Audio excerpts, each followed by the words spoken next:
કારણ કે પાલીતાણાની અંદર જૈન ધર્મના 863 જેટલા મંદિરો, કેટલા 863 જેટલા મંદિરો એક જ જગ્યાએ આવેલા છે શેત્રુંજય પર્વત ઉપર.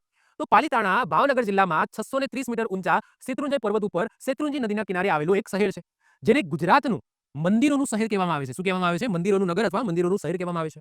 હવે કરંટ અફેર્સનો ક્વેશ્ચન યાદ રાખજો. કરંટ અફેર્સનો ક્વેશ્ચન એ છે કે રિસેન્ટલી પાલીતાણા એ દુનિયાનું પહેલું શાકાહારી શહેર બન્યું છે. એટલે કે કોઈને પણ આ શહેરની અંદર માંસ વેચવા ઉપર પ્રતિબંધ છે. તમે માંસ વેચી શકો ને, તમે કોઈની હત્યા કરી શકો ને.